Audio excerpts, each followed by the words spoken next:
Welcome to the Geek Homeworld. I am your host, Ed, aka Savage Tech Man. We talk sci-fi, TV, movies, superheroes, and all from a geek perspective.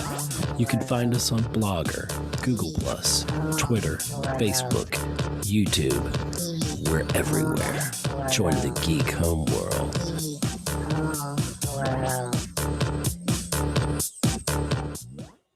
Hello, everyone. Welcome back.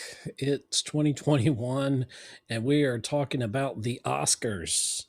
And there will be an Oscars. There will be an Oscars with a big asterisk next to it. There's so many. This is our first Oscars, our first pandemic Oscars, I guess you would call it. So we're going to go through. Talking the nominations. We're going to go through the nominations for the major categories here, and we're going to discuss that and a few other things. I want to thank Scott Schreiber. I'm pointing, I guess I point that way. I don't know which way I point. You're there. You're everywhere. Welcome back to the show, to Geek Homeworld. Thank you, sir. Happy to do it. Happy to do it. Always like talking about the Oscars, no matter how political or annoying it can be. Right. It still is the standard for, excellence in film. So, you got to respect most of the nominees, at least. Yeah. I mean, it's definitely a different kind of year. This is another different type of Oscars. I watched the BAFTAs. We've seen the SAG Awards, which were weird.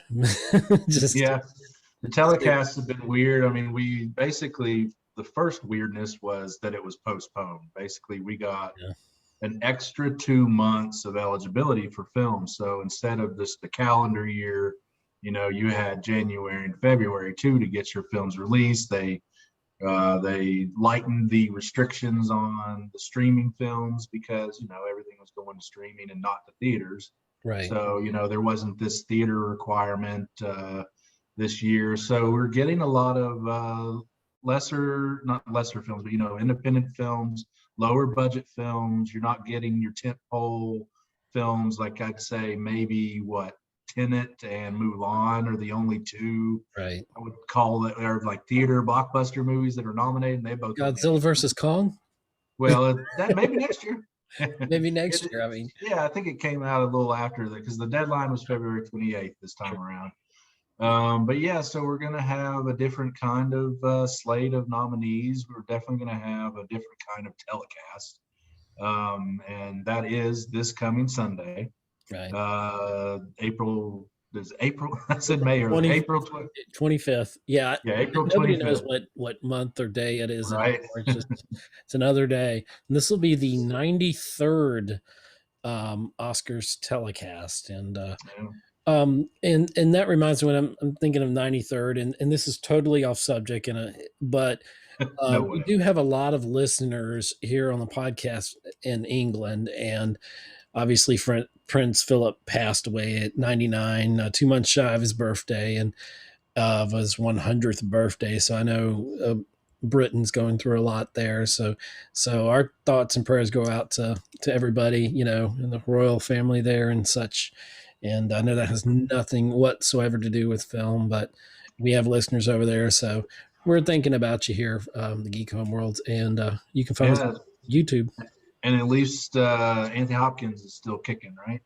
Yes. And kicking really well. Like he's still a well-deserved BAFTA for best actor. He won the BAFTA, upset Chadwick Boseman there. So we'll see what happens Oscar night. But this Sunday, the 25th, the telecast is at 8 p.m. on ABC and ABC.com if you cut the cord. Right. Which a lot of people have. So some people have, yeah. Let's talk about the pre-show a little bit. Oscars Into the Spotlight starts at like 6:30. I guess that's Eastern time. Eastern time. Hosted by Ariana DuBois and Lil Rel. Lil Rel getting his little moment there. But the only reason we really bring this up, usually the red carpet's the only thing leading up to the Oscars, which a lot of people enjoy. But This time there's a pre-show that will give you all the dirt on the nominees, who's nominated, The dirt on the nominees. you know, and who, Yeah. at least who it is. Yeah, And then like, also, though, the main thing that's happening on the pre-show that people may be interested in is the performance of all the best song nominees. All 5 are going to be pre-taped, performed in their entirety, just not on the real telecast, on the pre-show. So if you want to see those, which that's actually usually kind of some of my favorite moments on the telecast, are the song performances. right. So if you really want to see that, you need to tune in early at 6:30 and catch that pre-show to be able to see those. Yeah, and I guess that makes more sense. We were talking about this before we started recording about pre-taping it, because if they zoomed it in, who knows, the internet might, you know, right in the middle of the song and they were doing it live or something, it might, you know, drop out. Because one of the awards, was it where Daniel Kaluuya won an award, Yeah. and part of the sound was out for that. Was that the SAG Awards, I think? And Yeah, I think it was the SAG. It was one of those where he was giving this great speech. He evidently had a really funny joke because he laughed really hard at it, but nobody heard that it. sounds like my jokes. I'm the Yeah, one right. that's laughing at it. I'm the one. So yeah, his entire speech nobody heard. So you know that's going to be a new thing with Right. this ceremony. Is all the nominees are going to be there in person in the building. They're allowed to bring guests, and the presenters are going to be there in person as well. Mm-hmm. It's just nobody else is allowed in except for that. You know, nominees, guests, presenters. So they are going to be in person. It's just going to be a smaller group of people, but that'll be great because there's no Zoom speeches like. Another problem. I think it was Gillian Anderson was trying to give her speech for The Crown, and she kept getting cut out. So Yeah. no Zoom. They're not going to have that. Deserved win, by the way. She did a great job, Gillian Anderson. Yeah. Let's see. So pre-shows, the post-show is called Oscars After Dark. After Dark. After Dark. Yeah, hosted by Coleman Domingo and Andrew Rannells. Coleman Domingo from Fear the Walking Dead. Andrew Rannells is what did he was on Girls. It was kind of his big break, and I think he was in the Book of Mormon on stage and whatnot. But two fun people to watch afterwards and get the recap if you missed anything. So there'll also be a post show. And something we're mentioning too. Once again, there's no host.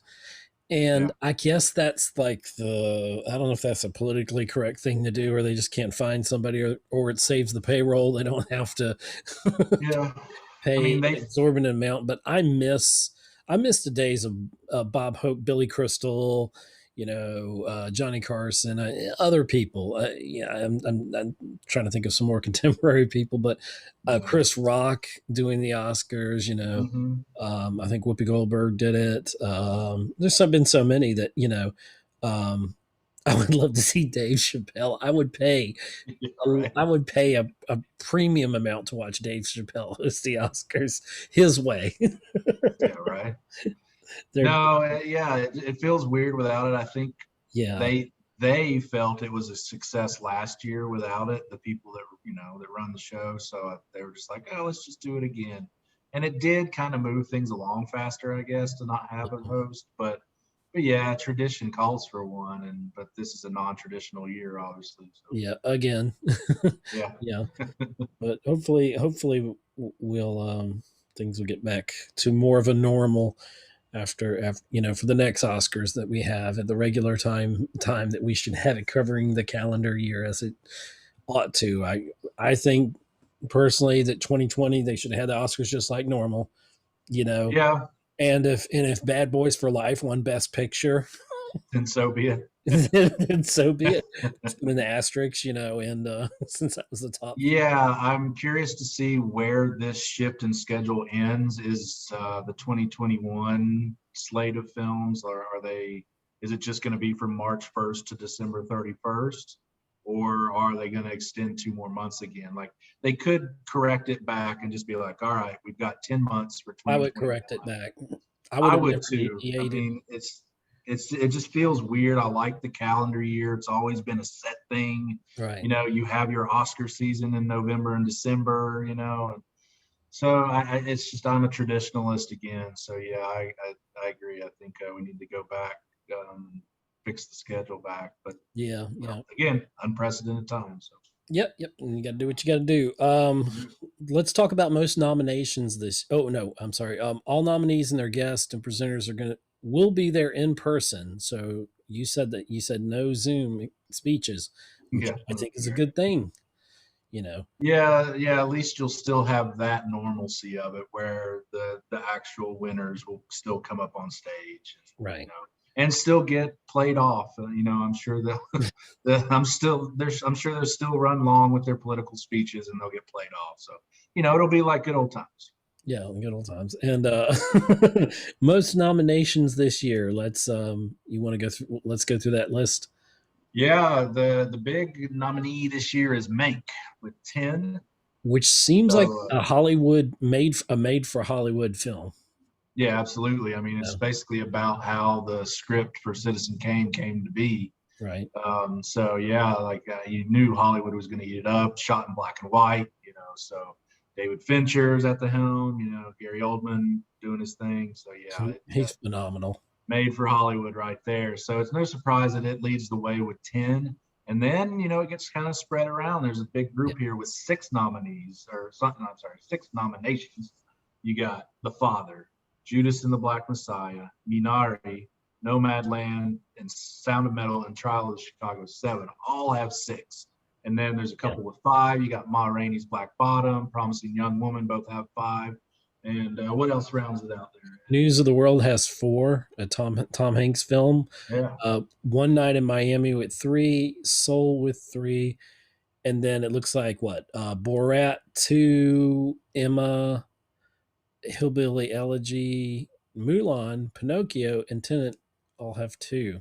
And another round. Yeah, And the another round. international film. So yeah, all those have two, and then there's a bunch with one, but and we'll get into those as we go through the nominees. But yeah, so like they kind of spread it out there after Mank. There's a lot of films with a nice chunk of nominations there, five or six, and getting some love there. Oh, So and next, we're going to talk about the nominees, our thoughts, predictions, snubs, and who we want to win. Like yeah, who we think's going to win, who we want to win personally. And then we'll probably have to come back together on an episode afterwards and recap and see how we did. sure. So I guess we just should. You ready to head into the categories? Yeah, let's hop into the nominees. We're going to start with all the acting Okay, nominees I'll first. read I'll read the thing, and then you'll do the names. How I'll about do the names. See, that usually works out better. I'll use an Oscar voice. Let's see. The Academy Award, no, actor in a leading role, and the nominees Yeah, are and the nominees are. So yeah, lead actor here we've got Riz Ahmed for Sound of Metal, Chadwick Boseman for Ma Rainey's Black Bottom, Anthony Hopkins for The Father, Gary Oldman for Mank, and Stephen Yeun making history for Minari.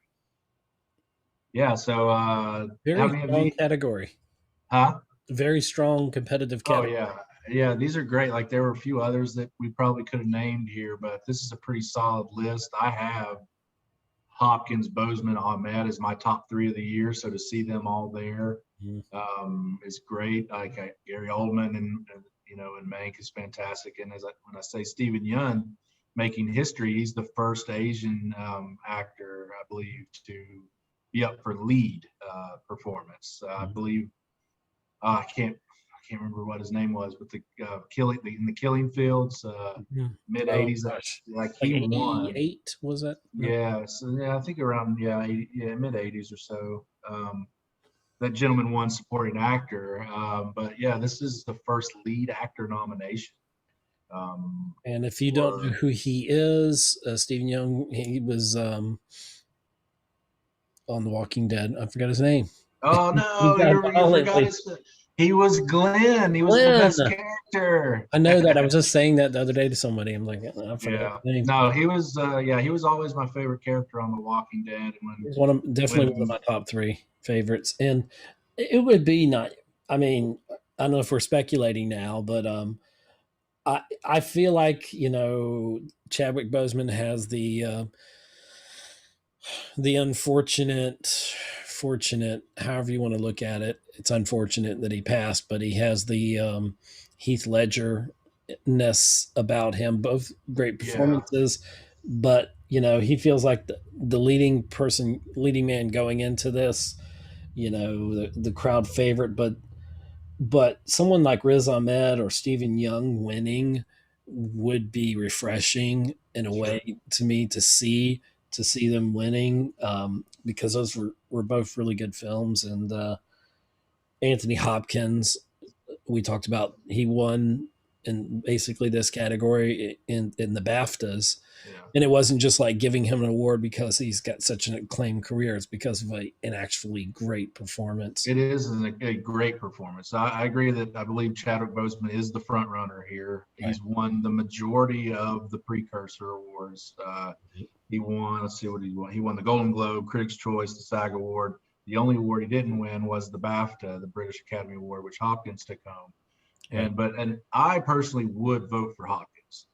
He plays basically a person going through the early stages of dementia. Right. And so he plays all these different emotions, every single emotion, human emotion you can think of, and he turns on a dime, and it's a master class in acting, and it's hard to put anything above it. And I get the support behind Boseman. He does give a powerful performance, He and does. it's like him and Ahmed are a toss up for my number 2 and 3. Ahmed for Sound of Metal, Yeah. where he Yeah. plays a guy losing his hearing. Mm-hmm.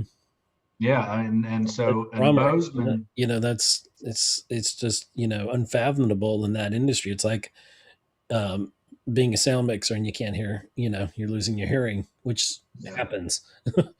And Yeah, and he definitely plays that really well. That sense of bewilderment and anger that this is happening to him. I mean, he's a musician. He needs it, But it's a beautiful film, a we'll talk beautiful more about that performance. in like the sound portion of it. Yeah, so we probably do need to not take this much time on every Right. category. Sorry. It's kind of hard to, but yeah, It's but hard yeah, you're right. We can not to talk really about. dive into these Yeah, nominees because it's they're hard all not to. such great performances. Yeah, so I Um, think we're looking at a Bozeman win here. yeah, I'm with I you. would I would want Hopkins to win, but I wouldn't be upset with any of these winning. They're great. They're all great performances. I hate to Yeah. be like, let's say that generality. They're all great. Yeah. It's just an honor being nominated. But okay, the next Moving on. category is actor in a supporting role, and the nominees are Sacha Baron Cohen, Trial of the Chicago 7, Daniel Kaluuya, Judas and the Black Messiah, Leslie Odom Jr., One Night in Miami, Paul Raci, Sound of Metal, and Lakeith Stanfield, Judas and the Black Messiah. What are your thoughts there? Shoo-in is Daniel Kaluuya. Yep. He's been blazing the trail. He'll probably win. Yep. This leads to a little bit of Oscar history. I think actor and a leading role and supporting role. Right. If Boseman and Kaluuya both win, it may be the first time that two black actors have won on the same night. I don't know if they've ever won on the same night. I know that like Denzel and Halle Berry won on the same night, Right. and there's probably a couple others where it happened like where two actors, but we could end up having 3 or 4 people of color winning for acting this year. So. But it looks like Kaluuya is your shoe-in. He's won everything. The only one, I think the only person that has a chance to upset him is Sacha Baron Cohen. Which for me, I think that would be a major upset, Yeah. if he was able to pull that off. But Yeah. I don't know. One Night in Miami, I think of that, Leslie Odom Jr. That was a great film. And now, I'm glad that he's representing it too, because like we've talked about it before. We and both what love character Sam did he Cooke. play for those who may not know? Sam Cooke.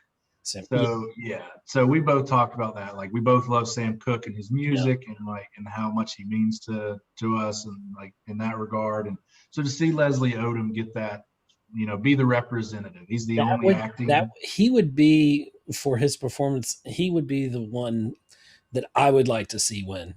It's kind of like the whole crowd is going with Daniel Kaluuya, which he was fantastic in Judas and the Black Messiah. But I kind of feel like that's where the mainstream is going. That's where everybody's going. But I like looking for those kind of diamonds in the rough. Those Sure. performances that aren't always with the flow. And Yeah. Leslie Odom, I feel like Well, talk about under the radar. Look no further than Paul Raci, Sound of Metal. Like he was yeah, phenomenal, and he had, he is a part of the deaf community, and he gives this wonderful performance. He is the heart of that film, the conscious at least. Like he's he, certainly the and if conscience of the film. you've read, I mean to cut you off there, but if No, you go ahead. read the story of his acting history, Yeah, it's pretty amazing. It's like every failed attempt after a failed attempt, he could never get cast, and he did little roles here and there, and for this to come this late in his life was really incredible. I read an very inspiring article about him, and so for him to get it would be like it would be probably the biggest shock in this category, or maybe the entire Oscars. But yeah. I mean, yeah. Again, he we're had a very important role in that film. oh, very. Metal. Oh, yeah. He's pivotal to that movie, and it Um, would be really cool, but I do think it's Kaluuya's here. Lakeith Stanfield's also nominated for Judas and the Black Messiah, which I thought was a little strange that he got put in supporting actor. He's the lead character in that film, and then Kaluuya's Fred Hampton is the supporting character, right, in my opinion. So Stanfield being in supporting here is strange. It kind of stole a spot from maybe some other deserving people, but right. in my opinion. Like you put Stanfield in lead, and again, it's hard. Like, and that's probably what's their strategy there. It's like, ooh, lead's kind of loaded up there. Let's put him in supporting and see if he gets it. And he did, and he does give a powerful performance, a great performance. But And he this could totally win it. He could totally win it. no, he couldn't. No, he could. sorry. No, It's I again, mean it's Kalula. I'm oh sorry. yeah, yeah, Sorry. yeah, yeah. Yeah, Kaluuya's I'm looking at the list. Kaluuya's not My losing. mind. Kaluuya's not losing. Yeah, but So Keith, yeah, he's not going to get it, but it will be Kalula. Um, let's see. Next one up is actress in a leading role, and the nominees are. all right, so this is kind of wide open here. Like this is the one acting category where I think we have four people that could win, which is crazy. You usually know who's going to win going into it, or at least have it narrowed down to two.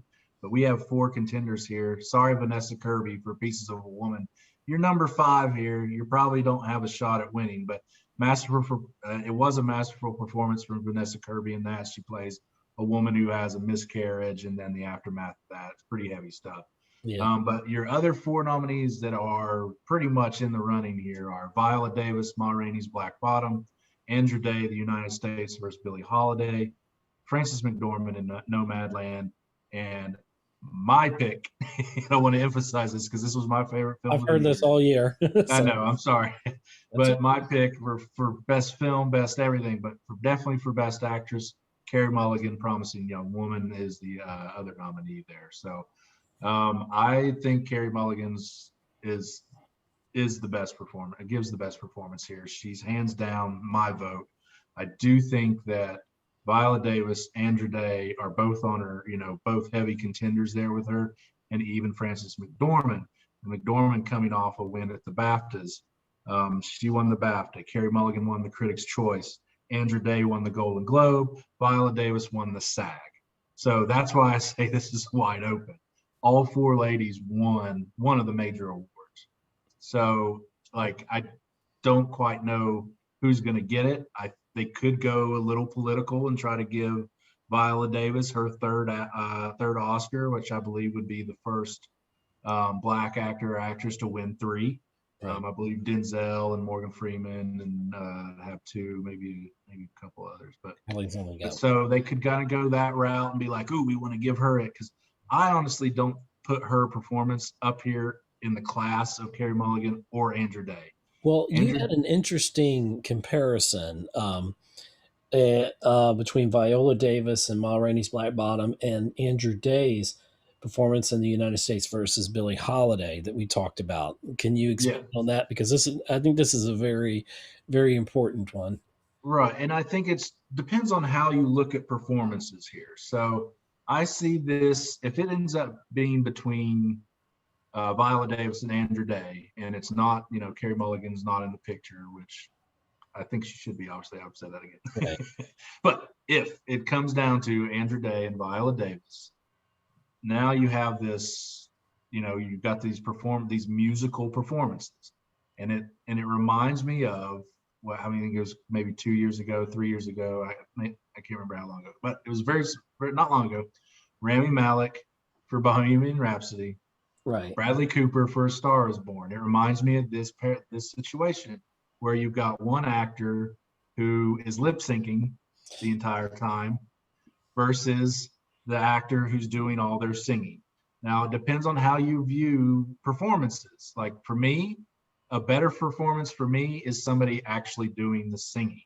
And Andra Day as Billie Holiday in The United States versus Billie Holiday is phenomenal. She does all the singing. She sounds just like Billie Holiday. This is actually her acting debut. She'd never acted before. So it's pretty astonishing performance. So if it comes down to Viola or Andra, I'm Andra Day all the way. Give it to her. That is, if for some reason you're not voting for Carey Mulligan. Right. Well, you mentioned the comparison because we've had this. I guess that was that last year. I don't even remember, or the last Oscars, or was that I Oscars? feel like it was maybe I don't 2 even years remember ago. time anymore. Before Yeah, right. the pandemic, I really don't. But I was all super excited, and still to this day am about Rami Malek winning for his portrayal of Freddie Mercury and Bohemian Rhapsody. And so I get what you're saying And on I was that. always the wet blanket. Yep. You were the wet blanket on that year for me, and you will always be for that. But the thing about it is, he encapsulated what it was to be the spirit of Freddie Mercury, and um, Viola, the character she's playing, maybe she does. I mean, I thought it was a good performance. I personally think that Ma Rainey's Black Bottom's a little bit overrated. Me too. Uh, You know, Me too. I would have liked to have seen a lot of their nominations shift over to One Night in Miami. I really love that film. yes, because I Um, felt that was much more deserving of awards than it's yeah, been. The attention that it didn't get the attention it should have. no, I And think only three nominations for it is kind of a travesty, and we'll get into some of the snubs on that in a little bit. But yeah, I feel like in yeah, this category for actress in the leading role, Frances McDormand, I kind of feel like been there, done that. sure. And I feel like let's give someone else a chance. And Yeah. if I mean, Carrie wins it, yeah, I mean, that just would be just interesting. her this story about it's essentially a rape revenge story, like something terrible happened to her friend, and she Right. feels, somewhat responsible in a way, not necessarily responsible, but she feels like the wrongs needed to be right, and so she's kind of going on this revenge tour, and like the balance is so great, and the direction is so great. It's a phenomenal film if you haven't seen it, but And she's yeah. gotten some blowback in the press over the year that, or the time since it's come out about how her portrayal was a little quote unquote, like crazy. I mean, I don't know exactly the words, but that's Yeah, kind of the words that were thrown around. And but and Carrie brilliantly says, she's seen men in the same type of situation, generally speaking, that didn't do the things that her character did. They did much worse things, yet it sure. was never called into question their motives or whatever the character's motives. And Yeah, I mean, there's makes a an little bit of important a point. double standard there, It sure. is, yeah. The next category is actress in a supporting role, and the nominees are All right, so this is a two-way race, but I'll go ahead and say all of them. okay. The first one is Maria Bakalova for Borat's subsequent movie film. Love this nomination. They do not nominate comedies enough or comedic performances enough. Then you've got Glenn Close, Hillbilly Elegy, Olivia Colman for The Father, Amanda Seyfried for Mank, getting her first Oscar nomination, and Yoo Jun Yoon for Minari. So it's a two-way race in my opinion. Who's looking like the front runner now is Yoo Jun Yoon for Minari, because she's won the BAFTA and the SAG, the last two awards. Before that, every award was going to Maria Bakalova for Borat, which I was fully behind. I love her performance in this. She has to match wits with possibly the greatest like improviser ever in Sacha Baron Cohen, at least in those settings. You know what I mean? Not necessarily on stage or whatever, but in real life setting improviser and dealing in that regard, he's up there, and for her to be able to kind of steal his thunder in a way. This is a Borat film, but she's what you remember from it, and she's phenomenal in this. And again, like I love these comedic performances getting recognized. Like, how many times can you think of a comedic performance getting an Academy Award nomination? I was going to say, if nothing says 2020 in film in the Oscars as Borat, when in the world would you ever put anything that says Borat, well, in consideration with, here's the misconception about Borat, though, and I get what you're saying. Yeah. But it's not as lowbrow as the first one. Most people, huh? As the first. Well, even the first one isn't as lowbrow as you will think it is. Yeah, it's actually. I wasn't terribly impressed with it. Yeah, but it's a brilliant satire. Both of them. The first one is about anti-Semitism. It's about how third world countries treat their, Jewish people, and that's the whole point of the film, actually. And it gets lost with the, the grotesque stuff he does, no. the juvenile humor. But really, that's what the heart of the first one is. And the heart of this one, it deals with the oppression of women. And it also deals with Trump's America. So that's why it's getting all the recognition this year. It got a screenplay nomination because it deals with what we're going through right now, the pandemic and the Trump administration. And then it also has this side story. Now the after effects of it. Well, yeah, but we'll probably get another Borat, with the aftermath.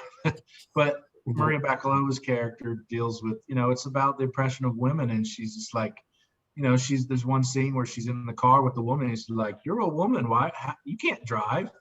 There's loads of little jokes like that where it's just like it really is about, the oppression of women, and she gives a great performance. But I think the winner here, it's starting to look like it's Yoo Jun Yoon for Minari.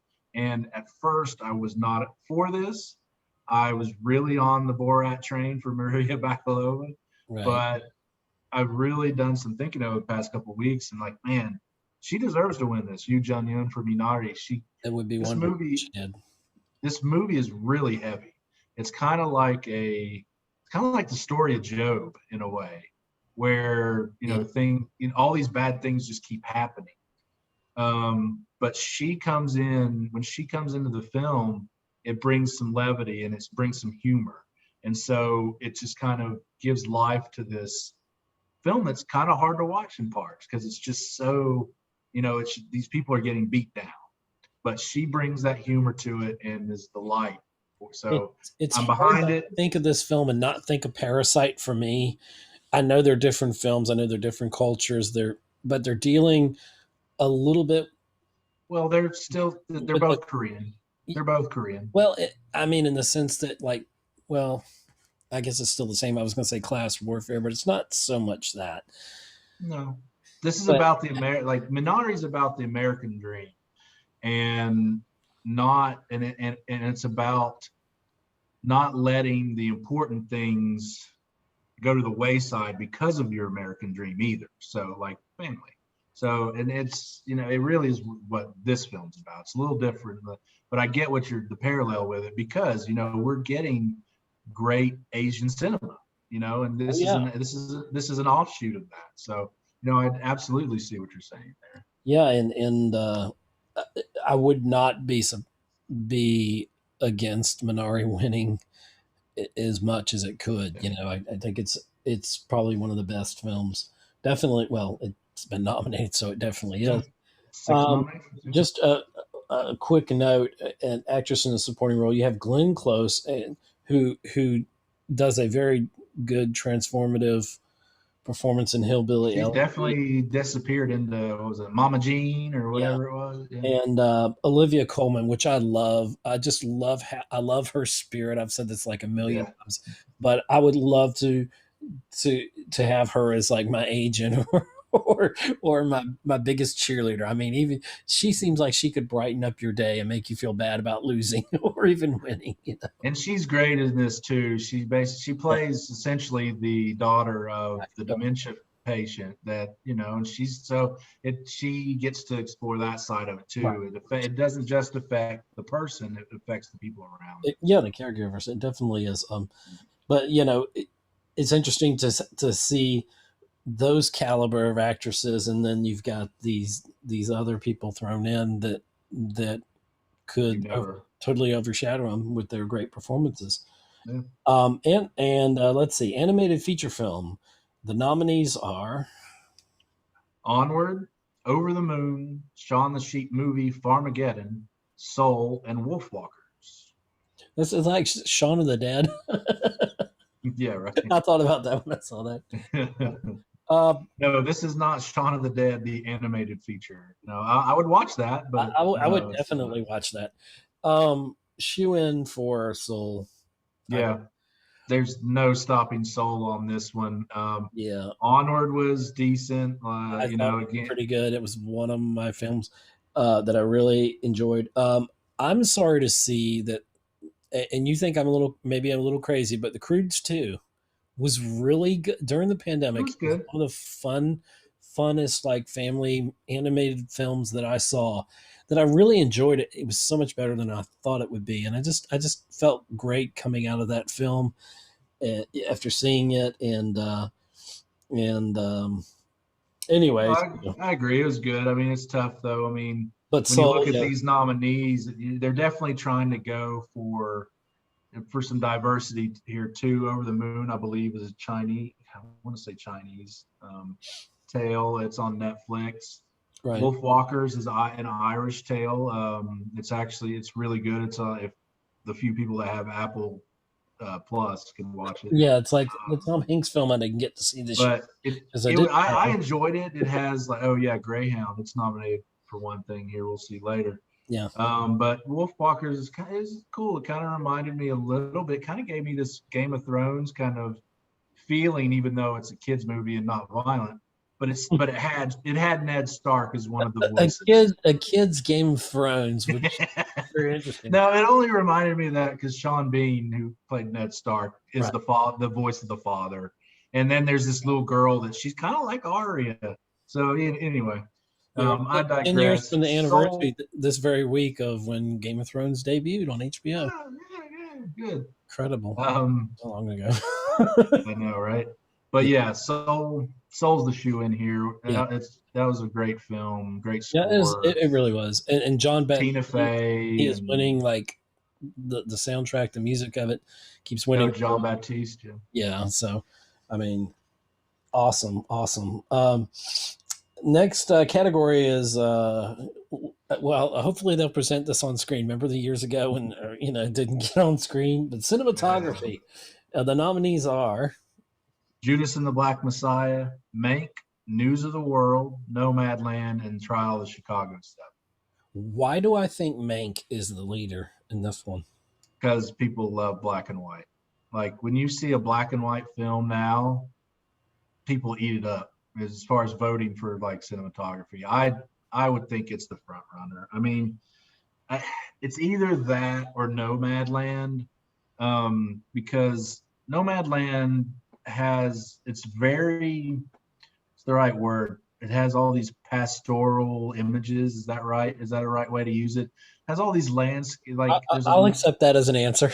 yeah, right. No, like the scenery is gorgeous. Like it Right. basically, like it really captures the American Southwest and the landscape and the beauty of it. And I saw it in IMAX. They actually put it in the IMAX theater, which tells me they probably shot with IMAX cameras, Wow. or at least had put it on in that ratio at least. Or so that, and Nomadland did win cinematography at the British at the BAFTAs and the Critics' Choice. So Nomadland could be the front runner, but I think Mank is a sneaky one too because of the black and white cinematography. Right. I love that we see News of the World here. Yeah, it was a good film. That's in my top 5, man. At the very least top 10. I haven't really put it concrete yet, but it's definitely top 10, could be top 5. I thought News of the World should have been up for Best Picture. So that's one of my snubs when we get there. But to see it get 4 nominations is nice though. So, and this is the first one. It wasn't my favorite Tom Hanks film, but it was just nice in this year to have a film by Tom Hanks that I could actually see. And I thought it was good. I enjoyed watching it. Of course, we saw it at a drive-in, so it was a little bit different experience. But at the time, that was the safest way, we deemed necessary to see it. But I really wanted to see it, and I did enjoy the film. Well, and that actually reminds me of one of my snubs for supporting actress too. Was that little girl in News of the World? You read my mind. Yeah. She was amazing. Like, I would definitely take, no offense to old Amanda Seyfried and supporting actress, but I'd take her out there and throw little girl from News of the World in there. I agree. But yeah, cinematography between Nomadland and Mank, probably Nomadland, but we'll see. And working in the industry, I know that costume design, our next category, is extremely important. And so the nominees for that are Emma, Ma Rainey's Black Bottom, Mank, Mulan, and Pinocchio. So Pinocchio seems like the odd one out here, but I don't know. It was an interesting, that I actually did get to see that one in the theater a couple months ago. It's an Italian film, and the costume and makeup is pretty impeccable. Like, I could see it winning makeup, but we'll get there. Yeah. But yeah, like it deserves that nomination. This is the first time we see Mulan here, and when I watched Mulan, that was the one thing I came out of it like, oh, okay, that's up for costume. Like, the costumes on that were pretty amazing. Emma, that period piece. There's always a period piece. There's always a period piece that is always got the possibility of winning. But I almost feel like this is another category for Mank. Maybe that's my thoughts. But I get that too. For the other ones too. I think that this one is Ma Rainey's for the taking. Yeah. I think that, I feel like period piece too. Yeah. Yeah, and I just feel like, just for Viola Davis's wardrobe alone and giving her that look, like, I think is what gives Ma Rainey's Black Bottom the costume design. My gut's telling me that. Okay. Yeah. Then we go to what is next? Documentary feature. Yeah, documentary feature. Will blow by this one real quick because neither one of us have seen any of these.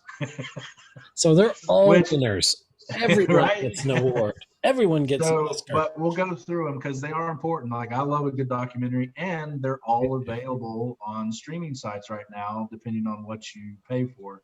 Right. But the nominees are Collective. It's available on Hulu. Crip Camp, available on Netflix. The Mole Agent, available on Hulu. My Octopus Teacher on Netflix, and Time on Amazon Prime. The only precursor we really have for this is the BAFTA. My Octopus Teacher won for that one. So who knows? I don't know. My gut would tell me Crip Camp. Yeah, my gut would tell me Crip Camp because of the subject matter, but I don't know. That's one you kind of, you're in an Oscar pool, you just kind of close your eyes and point at one. So. Okay, the next category is film editing, and this is going to be an interesting one. The nominees are The Father, Nomadland, Promising Young Woman, Sound of Metal, and Trial of the Chicago 7.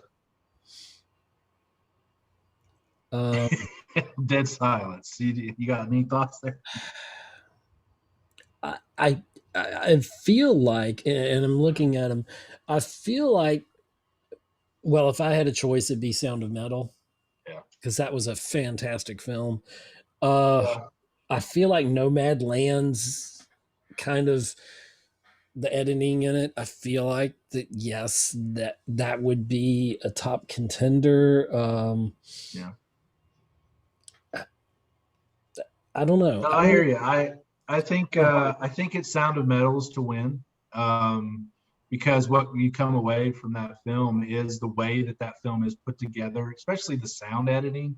Yeah, But the definitely. film editing goes hand in hand with that too. So I think that that's what you'll see. Sound of Metal probably take home both of those.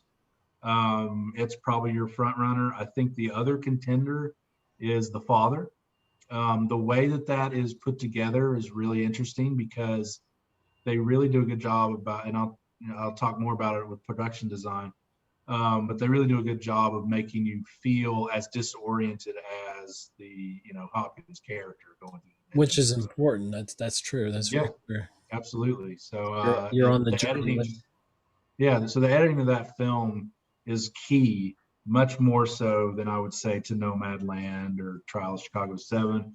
When you're putting together an Aaron Sorkin film and the way that that dialogue comes across, boom, boom, boom, boom, boom, Mhm. like the editing is pretty important there too. So I could almost see Trial of Chicago 7 too being in the picture there, but probably Sound of Metal, maybe The Father cutting in there. I'd vote for Promising Young Woman because it's nominated, and I'd vote for it for everything. But There you go. anyway, I digress. We'll really talk about that a little bit later. And the next category is international feature film, and the nominees are. Another round, Better Days, Collective, The Man Who Sold His Skin, and Quo Vadis Aida. So I've only seen one of these, and I wanted to see it because the director is nominated for Best Director as well. So that would tell me that Another Round is the front runner here, just because it's up for Best Director. You Right. would think it would be the front Not runner, right? everybody gets best director. That's an important Yeah. award. So and So I watched it this morning. It's actually an interesting. It's kind of this study on the effects of alcohol on like trying to find the right balance of drinking alcohol. So it's like these four teachers kind of come together and and they they come up with this experiment where like there was a psychologist or somebody that said that the human body is 0.05% below the blood alcohol content level we're supposed to be at. So that if we get it up to 0.05, we're operating on a more functional level. So it's this whole idea of getting your uh, blood alcohol up so you're more socially, you know, uh, what's the right way to say this? So, you're more I'm just thinking socially about inclined. working. I don't know. You can't really Well, get I your know, blood and that's alcohol for work, the but film doesn't shy away from that either. So oh, there is that balance. It doesn't glorify drinking, but although maybe there are a couple of scenes that do, but it definitely shows the detriment of it too. So it's a pretty well, interesting film. well, not to belittle at all social anxiety. That's a real thing, and that's a thing that people struggle with. And some people use the crutch of alcohol to, make them a little bit more lively, more talkative, and more social. So there's a like in everything in life, there's a balance, because it can Right. certainly easily go the other way, in And a bad way. that's the point that the film makes. It's like, everything is good in moderation. Nature. That old saying. So, Right. it definitely shows the negative effects of alcohol and alcoholism, Right. but it also gives you kind of this interesting idea that, yeah, if you have one or two drinks, you are kind of more relaxed and more at ease and more socially, involved. And so it just kind of does it gets you thinking. So it was an interesting Don't film. drink and drive. Yeah. Don't. So yeah, I think that's your front runner for international film. Having not seen the other four, I can't really comment, but just the fact that it's up for best director, I just like. Obviously, my next favorite category. makeup and hairstyling, because I'm always doing Yes. this. I got to get a haircut. Me too. The nominees for hair and makeup, makeup and hairstyling Makeup are and hairstyling are Emma, Hillbilly Elegy, Ma Rainey's Black Bottom, Mank, and Pinocchio. So here, like I get like Emma and Mank are kind of boring choices here for me. They're just like, yeah, they're the makeup in black and white is kind of hard, so I get that. Like it's definitely it's a different technique when you're yeah. shooting black and I hadn't white. thought of that. So yeah, so that I still feel like it's underwhelming nominee here. Hillbilly Elegy, they did do a great job making Glenn Close and Amy Adams look like their real life counterparts. It's when you look at the Yeah. pictures side Oh by yes, side yes. in the credits, it's pretty crazy. This But is this is almost akin to our Rami Malek versus Christian Bale. How Christian Bale transformed through makeup and his the acting. makeup, Just the makeup portion of that. I think of that. I don't know. sure. And my vote would be for Pinocchio. I touched on it just a minute ago, but Mhm. the prosthetic makeup in this film is pretty incredible. Because it's true to the story where he goes and he confronts, not, I don't know if confronts the right word, but he meets all these different animals. So like, he comes across all these different animals and they're actors with prosthetics to make them look like the animals. So Oh, it's pretty well done, pretty seamless. Plus they make the prosthetics, they make him look like a wooden boy. So the prosthetic makeup and the way that looks pretty cool. I really like that it's nominated here. But again, my gut, just like in costume, my gut tells me Ma Rainey's Black Bottom is going to win here. I think just again that just the way that they make Viola Davis look, and she. it, I know this sounds. I don't know how to say this without it sounding strange, but the the thing about the makeup uh, on her was the fact that she was sweating yeah, the whole time. yeah. And I don't know how to say that and it not sound strange, but I don't know if that's necessarily hair or makeup. I guess it would fall under makeup or lack of, or I don't know how to describe it. I know it's Well, it's part of it. hair and It's a makeup isn't design. just hair and makeup. It encompasses more. That She's not yeah. she's not sweating on accident. I mean Right, right, that's and I by feel like design. that gives a more legitimacy to her role. I think that props her Yeah. role up even more for me And at I think least, that's why people think her performance is better than it actually is. because it looks like she's sweating it out for this performance. But you know, I don't know. We, if we were old Hollywood or we were a couple of years ago, I would easily say Emma would be a lock for right. that. Yeah, Or right. even still, I would I'm kind of leaning towards Mank. Okay. I don't know. I feel like, Hollywood is gonna give the woke awards, their version of some of the categories, and some of them they're gonna kind of keep close to the chest. I hate to say it that way. I don't mean to make that sound how it sounds, but I feel like, Mank I still think is gonna pick up some awards because I feel it honors old Hollywood and you know I don't know. We had a year almost without Hollywood, and so this is a way to kind of celebrate Hollywood in a way. Yeah. I don't know, but it could be Ma Rainey. I mean, I don't know. Moving right along, the next category is original score, and the nominees are The Five Bloods, Mank, Minari, News of the World, and Soul. the lock here is on Soul. Yep. I think. Yep. Agreed.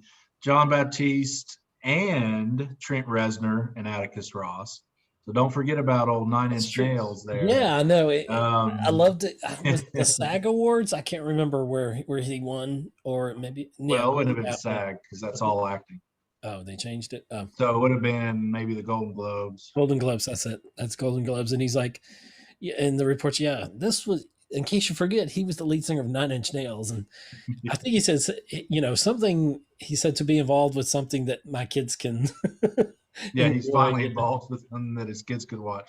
Yeah. Yeah, and I mean, it's, obviously John Baptiste is out front taking all the awards, Yeah. but and rightfully so. I'm not saying he Yeah. shouldn't. Yeah. Oh my gosh. Because hell, Trent Reznor and Atticus Ross have done this before. They won an Oscar, maybe two by now, both for Fincher's work. Like, they are now David Fincher's guys.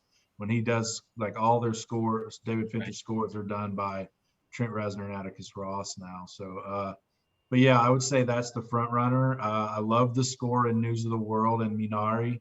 God, the score in Minari is great. It's got that, I was gonna say it probably feels like definitely part of the movie. It's oh yeah, it has like that. It's kind of has the Far East feel, but yet they're in Arkansas, so it also kind of blends that kind of, I don't know necessarily I want bluegrass, to but you say know what I'm saying. twang, but I don't know. Yeah, but so I really like that score. But yeah, Soul's the lock here. There's a few locks on the night, and that's one of them. And original song is our next category, and the nominees are. Yeah, and again, you're gonna see, if you want to see these performed, you need to tune in early to the pre-show. The nominees are "Fight for You," Judas and the Black Messiah. I believe that's being performed by her, who she just won a grant, coming off a Grammy win, so she could be getting that. She could be getting closer to that EGOT here. And then you got "Hear My Voice," Trial of the Chicago Seven, Ciucevich, Hometown for Eurovision Song Contest, which, if y'all aren't familiar with that film, it's Will Ferrell and Rachel McAdams, Oh, and is actually one of my favorite comedies of the year. It's really surprised me. A lot of great original music in that, and I love seeing that it got nominated here for an Oscar for Best Song, because the songs in that are pretty great. Then we got EOC, or Scene, for The Life Ahead. I believe that's another Italian film starring the great Sophia Loren. And then Speak Now for One Night in Miami, performed by Leslie Odom Jr. And I believe the scene for Life Ahead is Diane Warren, written by Diane Warren. So another nomination for she Diane Warren. won. She won for that, and Golden Globe. It was Golden Globe. I think it was. Probably Let's Golden see. What Globes. was? Yes. In my notes, it says Golden Globe win. Then, but um, it was. And Diane Warren, it's like she has written so many great pop songs. I mean, and she's a very very good writer, and and I want to say she's got at least a dozen Oscar nominations now, maybe 15, and she's never won. I don't think she's going to win here either.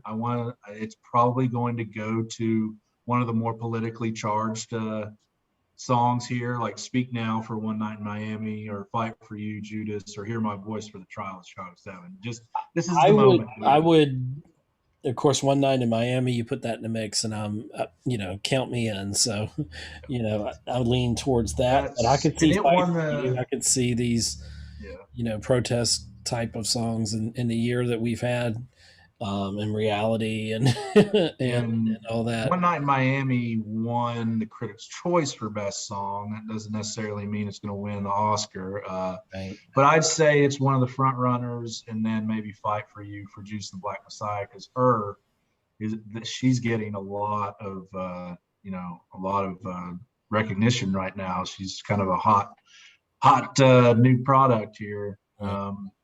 But this could be where One Night in Miami gets its Oscar, if they want to share the love and give everything one. Cause they've been doing that recently, where they'll give one here, one here, one here. So this could be One Night in Miami's win right here. The next category I think is a very interesting one: production design, and the nominees are. The Father, Ma Rainey's Black Bottom, Mank, News of the World, and Tenet. The first time we see Tenet, which I love that it got an Oscar nomination here. It got two, in fact. It is still, even though I had to watch it 3 times to understand it, it's still one of my favorite films of the year. Completely unique film. Oh yeah. The production design on this is incredible. So I could certainly see it winning here. I just my gut's telling me it's Mank for creating, 1904 or what is it, late That's 30s. what I was gonna say, Mank. Yeah, just because they created the late 1930s so well, and this is a kind of an obvious place where they can award Mank. Like I'm kind of with you that they're going to want to award old Hollywood. I just don't see it happening a lot this night. Like I Right. feel like Mank actually might get shut out completely. I feel But like, I yeah, think this Oscars is not about looking back; it's about looking forward. Yeah, right, it's yeah, I about think we are going to see a quote unquote woke Oscars, yeah. and hopefully, it's done, where things are deserving. I mean, most of these nominations are so. So I just hope it doesn't look like an overcorrection or look how woke we are. It's just, yeah, but I think that Mank could have a shot of being shut out. But I production think if design you is talk to, certainly a place where it could um, did you say? I, Oh, I'm sorry, go ahead. which one did you say? I thought you were Mank. saying I think that this yeah. could be a place where Mank could certainly win. They created the late 30s, recreated that extremely well. They also, you kind of like, they had this play off of like, or, Citizen Kane. So they have to recreate this Xanadu of, in a They're way. like creating. It's like Inception. It's like creation inside of creation inside of creation. So Um, I could certainly see that. I also think, and I wanted to touch on this, I'm sorry to interrupt you there, but I wanted to touch on the production design of The Father. It kind of goes in with the editing. When what I was saying is the production design, there are little things about his flat, of his apartment, that change from scene to scene. And so it makes the audience feel like confused as well. It's like, wait a minute, wasn't that chair over there, or wasn't it this color instead of this color? And so it definitely makes you be like, okay, you're going through this with Anthony Hopkins' character. right. You're seeing these minute details that are different. And that's through the production design. That's why I think that The Father, really could be a contender here as well. That's very interesting, and it's it probably won't go as noticed because I think that the case you made for Mank could almost easily be made for Ma Rainey's Black Bottom, is Yeah. capturing a certain period of time and I recreating it. I agree with that to an extent. I think what Monterey's has against it is how many sets are there? Two, three? True, It's because it's because shot like a play. and that was one of the things because when I watched it, and I did not know it was a play. To my ignorance, I didn't know it was a play. And Yeah, let my me wife, interrupt you my wife there, had just pointed out. or Yes, not. I, I'm sorry. No, go ahead. I was just going to say she had pointed out that it was a play, and I said, that's weird because that's kind of what I felt like I watched was a play. I didn't feel like I was watching a film. I felt like I was watching a play. Not to say it was bad, but I was just, I had to adjust how I was Yeah. perceiving it. And you were saying, I'm sorry. Yeah, no, I was just going to say, just a side note on that for people that may be unaware, but Denzel Washington basically has this idea of this. He's bringing 10 of August Wilson's stage plays to the screen. The first one was Fences, and now this Yeah. Ma Rainey's Black Bottom is the second one. He has a plan to do 8 more. So Wow. he wants to bring August Wilson to the world. And so, this is the second installment of that. And yet, no, was he producer or Yeah, director? and he's Producer. producer on this. Hmm. Yeah. So no award for producer, huh? They are not nominated for Best Picture. Producers would typically get Best Picture, but Ma Rainey's was not up for Best Picture. Yeah. We'll see that later. And always my favorite category, sound. The nominees are Greyhound. There's your Tom Hanks Apple Plus movie. that I wanted to see. Yeah, and the sound is pretty incredible. They're on U-boats or they're Yeah, the sound stage. And Yeah, they're on a big sound set. So the nominees for sound are Greyhound, Mank, News of the World, Soul, and Sound of Metal. So two Tom Hanks movies going there against each other. Mank's sound was interesting. Like I feel like there's one true front runner here, and we kind of touched on it earlier, right, which is Sound of Metal. The right, way that that sound design is, they really bring you into his head when he's losing his hearing. The sound you lose the right. sound too. So and you have that ringing and like so the sound design on it is pretty Have the impeccable. It bring reverb, the echo, the different, yeah. love Right, and when he's sound. getting tested, like it even like you hear the way the hearing aid would sound, and so it's the sound design on that film is pretty unique. Hands So I down, that would be my pick. With yeah, and eyes closed, I would, pick that. now if Sound of Metal wasn't there, I would vote for Mank because they really captured.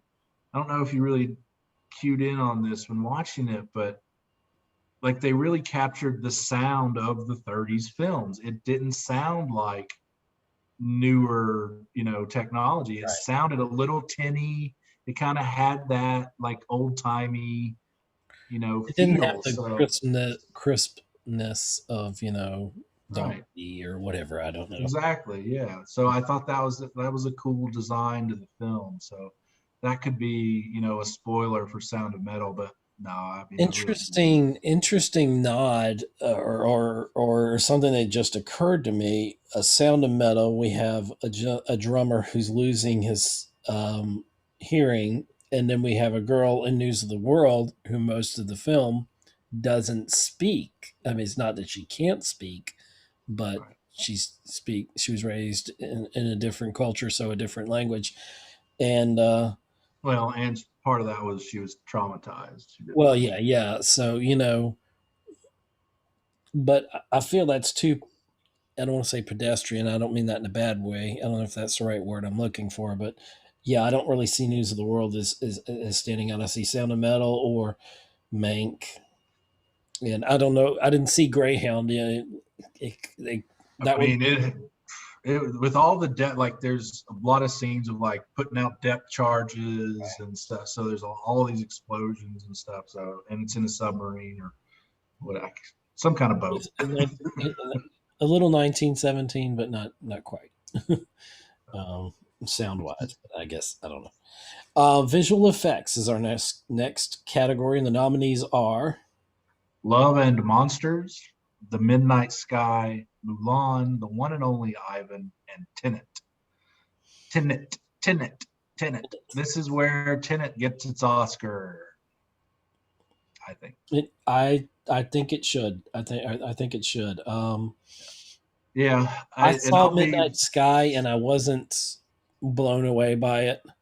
I wanted to see it's pretty good, and then I just don't. I so. think for visual This is effects. actually one of the categories I'm not very. I haven't seen them all. I've only seen Tenet and Mulan. So you'll have to tell me, like, is Midnight Sky's visual effects, are they Oscar worthy? I don't think so. Yeah. I don't think the film was Oscar worthy. And see, and this is where I the I no was disappointed by blockbusters. the film. I Maybe I got had you. higher expectations. So But when I this is think of where your no blockbusters really hurts a category. There's no Avengers films. There's no, yeah, you don't have any of those big blockbusters. Like Love and Monsters came out of nowhere. Like I yeah, think, like I don't even know if I had heard of it before seeing the nominations. is The this One and Only is Ivan Love and is Monsters on Netflix? Is no. I looked it up. Like you gotta rent it. You gotta rent it. No. Midnight Sky's on Netflix. Mulan and One and Only Ivan are both on Disney Plus. Yeah, Mulan's the only Um, other one, but honestly, visual effects. There's no way I can't say Tenant on yeah, this. Yeah, no, this seems like a no, walk of because there a lot of that they had to superimpose. A lot of those yeah, shots. and I mean, it's craziness. time I mean, shifting, all that's incredible, and then recreating the opposite effect. Yeah, and yeah. reversing it and all that. Yeah, okay. So Tenant for that one. For Oh, visual yeah. effects. The next category, adapted screenplay, and the nominees are. Yeah, so now we're down to our final four here. We've got the two screenplay awards and directing, and then best picture. So hang with us. We're here at the end here. Yep. We got adapted screenplay. It's Borat's subsequent movie film, The Father, Nomadland, One Night in Miami, and The White Tiger. So the White Tiger is kind of an outlier here, kind of a surprise nomination here. It's one that I haven't seen yet. It is on Netflix. It's an Indian film, I believe. Priyanka Chopra Jonas is in it. Did she take Jonas' name? Um, I don't know. But it looks actually pretty entertaining. I'm looking forward to checking that out this week before the Oscars. But I think here we are looking at a win for either. I don't know. I'm thinking, man, it's either The Father or Nomadland. I think here. What do you think? Um, I mean, I would personally give it to One Night in Miami. I love that script, um, but I feel like they're going to go well, a different I direction. have this question. It's kind of like it's almost like the sound design versus the now that's one category sound. Yeah, When we get to adapted screenplay versus original screenplay. yeah. Um, What's the difference? well, yeah. Tell us the difference first, and then I'll tell you what I kind of think of. Yeah, I mean, essentially, adapted is just you adapt it from other material. It's based on a book or based on characters that somebody created, or in this case with Borat, like being nominated for adapted, it's like what's it adapted from? Well, it's adapted because it's a sequel. That's why it goes under adapted because it's a sequel to characters that were already created. So it goes into their adapted. Most of that is ad lib and improv. So I'm kind of like not really crazy about a screenplay nomination Right. here. I know that there's the bare bones that they wrote to go on, but again, like a lot of that's improv, so I'm not really crazy about a screenplay nomination here. Um, But yeah, I would I vote for love One Night in Miami, but that's that's just me. exactly what I was going to say. It was one night in Miami but I almost feel like I don't know what that was. Was that something else before? What was it adapted from? Because that's my ignorance. I don't know. I But believe it was a play as well. was it okay? Yeah, Well, it was a play that didn't feel like a play. It yeah. They tried to. Regina King did a good job with that, did a where she fantastic she she tried to bring it out of the hotel room and out of because the point I kind of want to make and what I was struggling with is to me it almost seems like I know it's adapted, but I feel like it's the most original adapted. If you could combine it somehow, I feel like One Night in Miami is an original concept. It's you know, which I think No, it's a really cool. We've talked about before where you said like it's a really cool what if scenario. I love what ifs. And I mean, yes, they all were there that night, so this could have happened. Right. They were all friendly, they were all friends, so for all we know they did actually celebrate together. Right. All the dialogue in this screenplay is of course fictional and made up. We don't know what was said between them, but I think it was a really great representation of Malcolm X, Jim Brown, Sam Cooke, and Muhammad Ali. And then, I thought they all four were really well represented in their words and their ideals and where all four of those men came from and their point of view, their perspective of the world. So And I just, yeah, with the unrest we had in 2020 and it was a, situations that are going on, it's a very timely film. It speaks to yeah, the here and now. it's a great Exposes from the past. dialogue that we should Right. be having. Yeah, Right. yeah. And but yeah, One Night in Miami, I would love to see that win adapted, and I wish it was under original. I would give it to both. I would just give it 2 Oscars right there and be There you one and done. But go. but then I look at the next category, which is original screenplay. The nominees are Judas and the Black Messiah, Minari, Promising Young Woman, Sound of Metal, and The Trial of the Chicago Seven. I already know your answer without even asking. Yeah. And you probably know mine without even asking. So you first. Yeah, this one for me, and I think it's actually the front runner.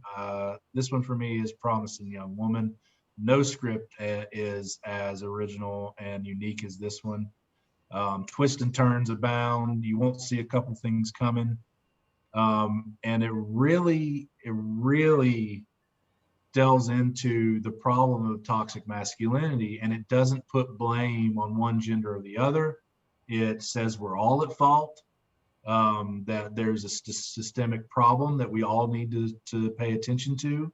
So it's so smart and funny. That's the thing. It's like, it's not only entertaining and funny and dark, but it also has this great message too. It's kind of tragic too, isn't it? Yeah. Yeah.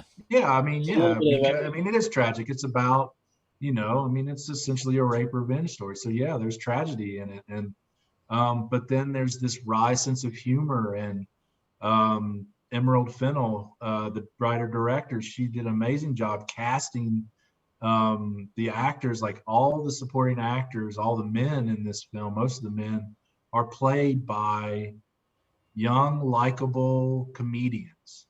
And then they kind of like, and then we see the other side of them. So you don't expect these likable, funny people to be skeevy, and that's kind of a point being made in the film. So like, my vote is obviously, yeah, behind that for Promising Young Woman for original screenplay. I do think it's the front runner. If it does not win, it'll go to Aaron Sorkin for Trial of Chicago 7, I think. Aaron Sorkin's wins so many writing awards that I hope that people are just like, okay, Aaron, you've had enough. Let's vote for Emerald Fennell here. I would also love to see a win for Minari. It's a beautiful script. But I do think your vote would be to Sound of Metal. Am I right there? I think it's the most unique concept of any of them. I actually, I'm not putting myself out there like this, but I actually had a similar kind of idea. Not to say that they took my idea. They didn't. No, I think you are. You're saying they stole it from you, and not at all. No, no. But I did have an idea of that, but it was with the sound mixer losing his hearing. But it was something back in film school. But but no, in all seriousness, Sound of Metal. I just think I saw it and I'm like, Sound of Metal. I'm like, okay, this must be about heavy metal, or hair metal, or that's what I was thinking going in, and then I was like, oh, and then I started watching it and I was enthralled by it, and it's one of the best films of the year. And for me, I thought it was probably the most original. Minari would be very, very close second for me in that. And that's my thoughts on original screenplay. So we'll see. We'll see. We shall see. Go Promising Young Woman. And then Judas and the Black Messiah walks away with the award. Who knows? I think it's obviously there's a chance there. I do think, again, like, to bring this point up about spreading the love. Right. This is where Promising Young Woman is probably guaranteed it's one. Like, I hope that Carey Mulligan wins one, obviously, as I said before. So, but I think those two are the biggest chances for it to take one home, because it's not taking home director or best picture, unfortunately. And I don't think it's taking home editing either. So I do think Carey Mulligan, original screenplay, those are the best two chances for Promising Young Woman, rooting hard for it. So. All right, down to the two final important categories of the night: directing. And then before we give the nominees for this, it's hard we've kind of said this. I don't know if we've said it on the podcast or not, but it's hard to win Best Picture and not think that you should also win Best Director. But yeah, and usually back in the day, you're right, they lined up hand in hand. If you won Best Director, you won Best Picture. It just always happened that way. And then kind of in the last 15, 20 years, they kind of started to split that up and kind of shared the love. But I do not see that happening this year. I see the same film winning both. Okay. Um, And the but nominees for directing are they are Another Round, Thomas Vinterberg, Mank, David Fincher, Minari, Isaac Lee Chung, I believe is his name, and Nomadland, Chloe Zhao, and Promising Young Woman, Emerald Fennell.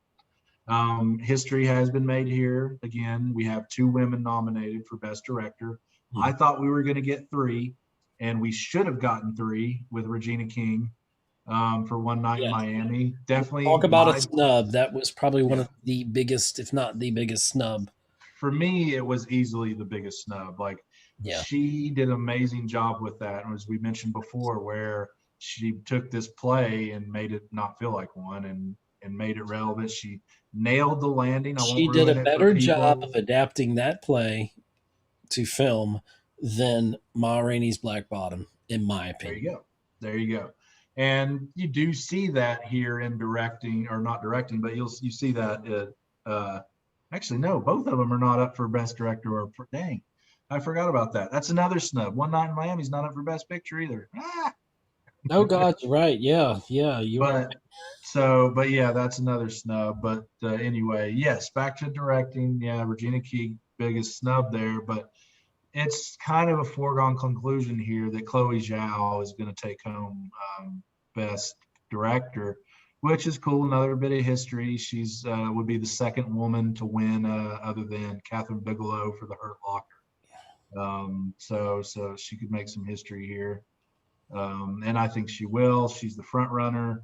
I'm not a huge fan of the film. I think it's a little slow, but I do get why people are for it and behind it and voting for it.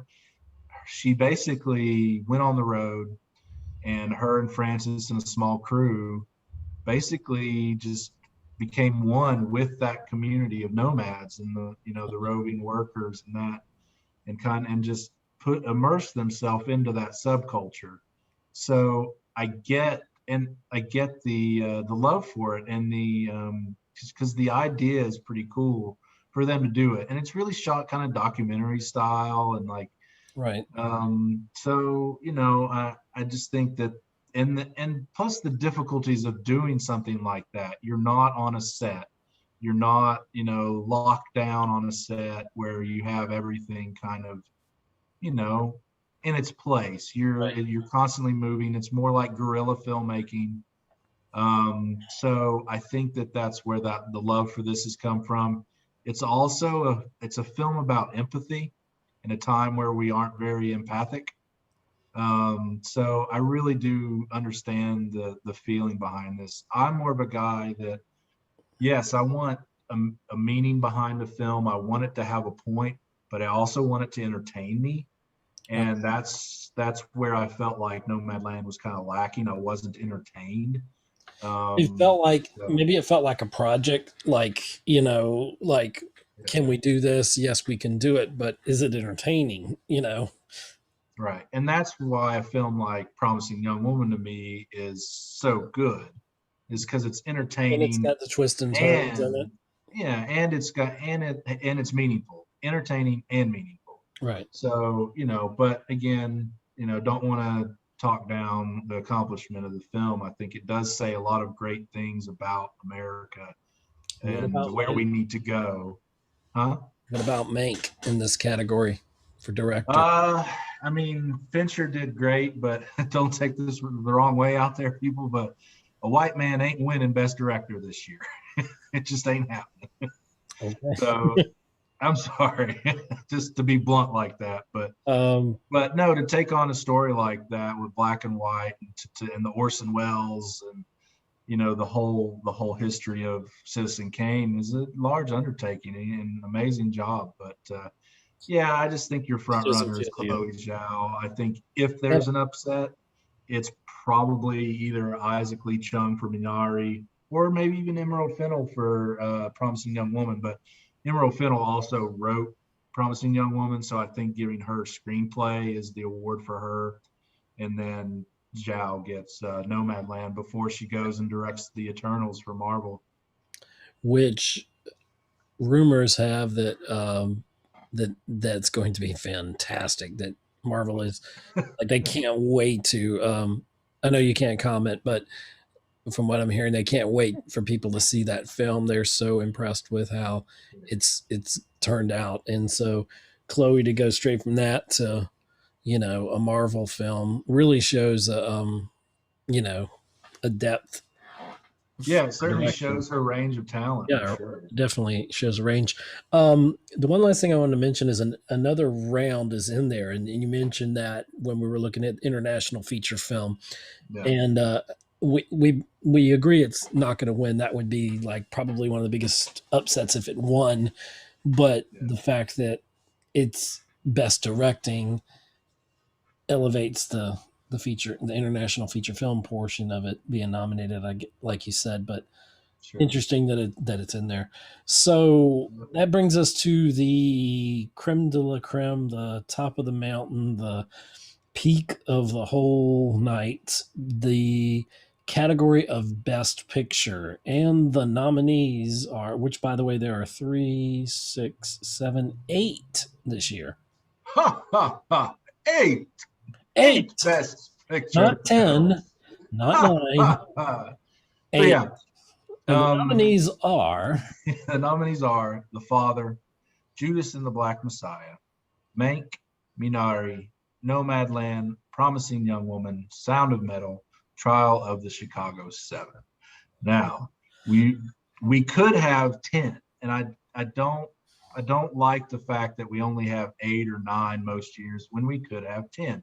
Just throw in 2 more. Come on. right. Like cuz then you can have Love for One Night in Miami or News of the World or Those would have been two what great numbers. what's another one? I mean, there are just several that should be there that aren't, and that's instead of 8, just give more love. Yeah.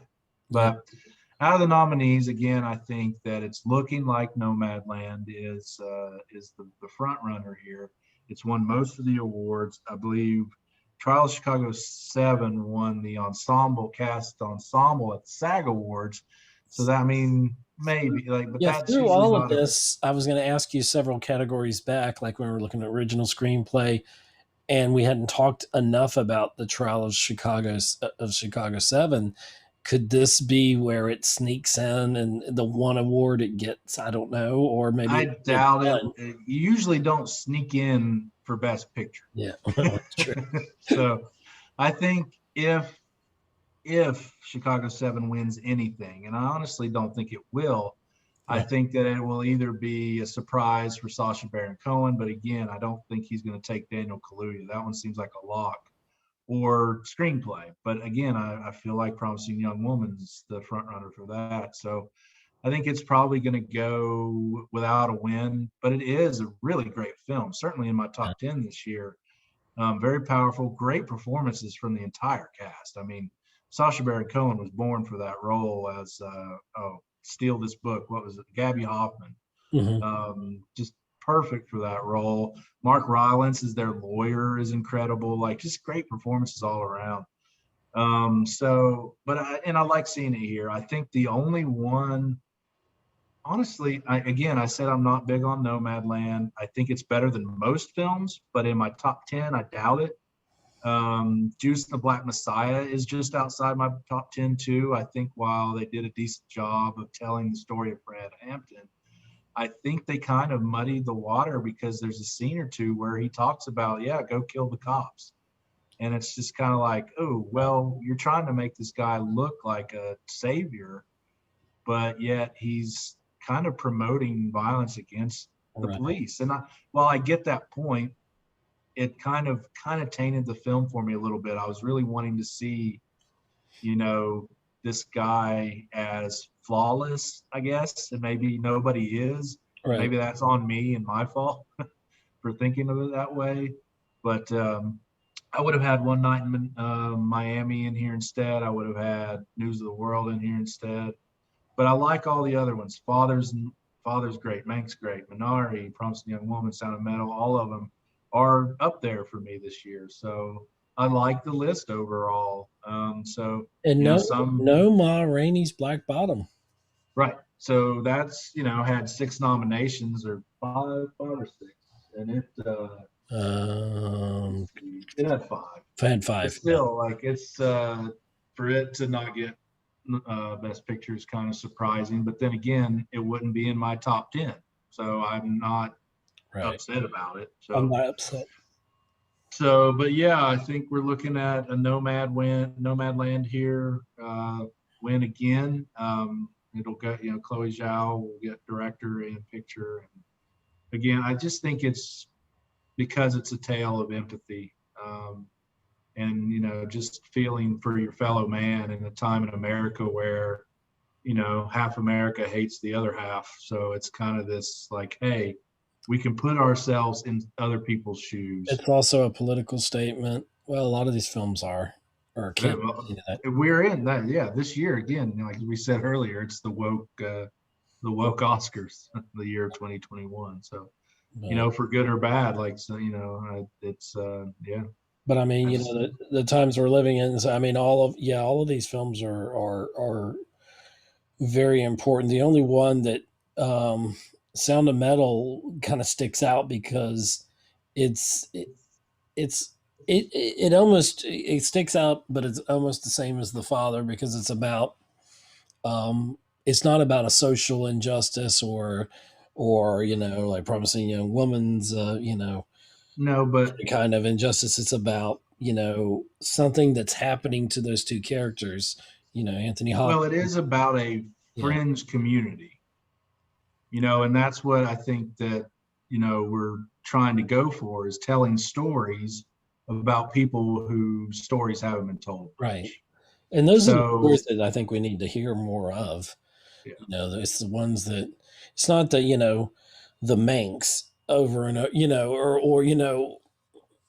story we may know more or less. Not to take from that, but Minari is a very important story. All of these are very important stories, and yeah. some are history lessons, and some are it's a very good mix this year for Best Picture. I would like to see. I don't. I'd like to see Minari win it, but if Sound of Metal won it, I'd be very surprised, but I'd be very happy. Yeah. But I don't think Sound of Metal is going to get it. I think there's a chance that Judas and the Black Messiah gets it. Okay. Um, but I don't know. But I could see Nomad Land because it's been kind of winning it, and Chloe Zhao doing, getting possible And director. And I also think it's the Academy tends to do this and where they award the boring socially significant film Best Picture. It happened with Spotlight. It happened with Moonlight, and I think now it's going to happen with Nomadland, where the slow, boring film that makes a point about America is going to win. So so when you look back through the years of films, and you'll say there was an important film that spoke to that time, you know. right, which I think there's merit to that. Yeah, So there is. Okay, any last thoughts? We talked about snubs. Anything, is there anything we missed? Any oh, I guarantee you there's something we missed, there but probably was. We try to be as but no, prepared like as we could. it's hard to believe that we would have missed anything because I know we've gone on for longer than we intended to, but We it's did good for hard. 30 minutes or an hour. It's only in maybe an hour and a half. That's it. So, Good. but when you get us talking about film, it's hard to stop It's us. hard to So, stop because we love it so much. but We I make just it. encourage people to go out and find these films. You don't have to watch them all, but most of these are available. Like The it's kind of a different one year in that regard, where you don't have to go to the theater. Like most of these, you can now see on Netflix or Hulu or And wherever. so So, many films, like I think Sound of Metal is probably one of those films that wouldn't have normal in a normal year gotten as much buzz, maybe, you possibly. might not have.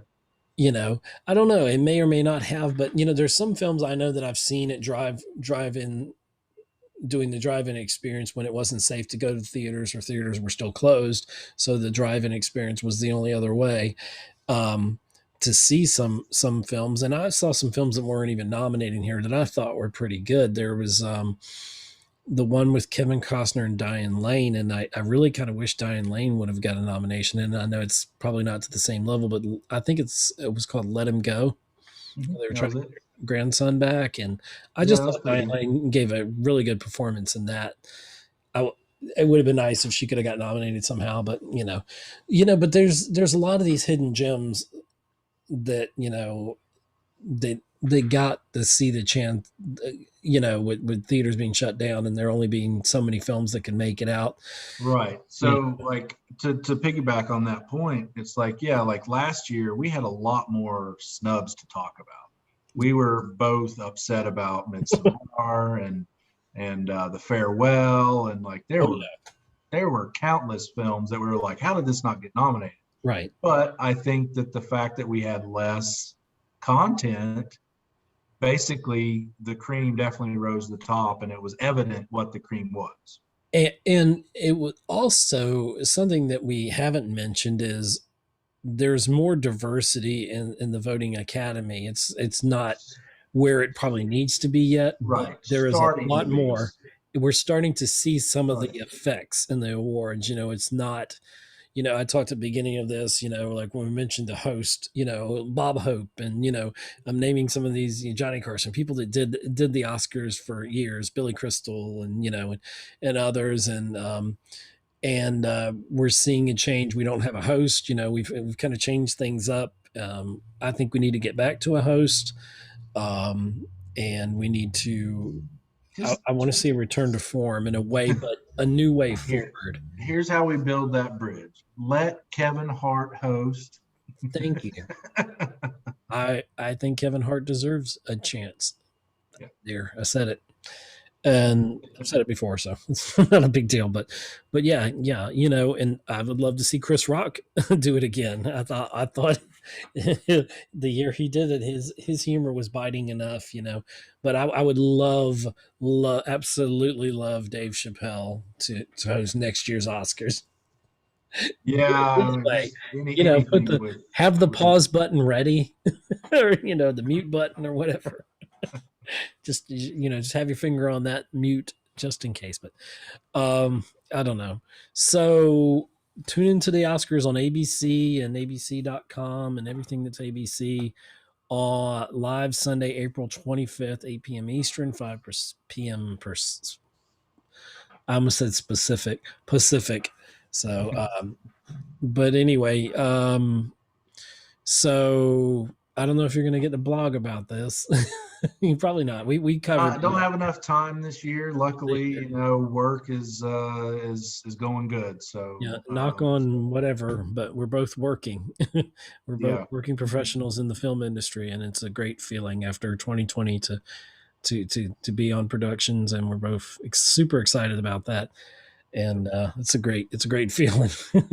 Keep the momentum going, and I'm glad to see Hollywood's making a way through this pandemic, and we're getting back to a new normal, and we're yeah, making great content, and I just look forward to an even better Oscars next year. And hopefully it's a calendar year Oscars. Hopefully we can, you know, get back yeah. to that. So anyway, that's all we got.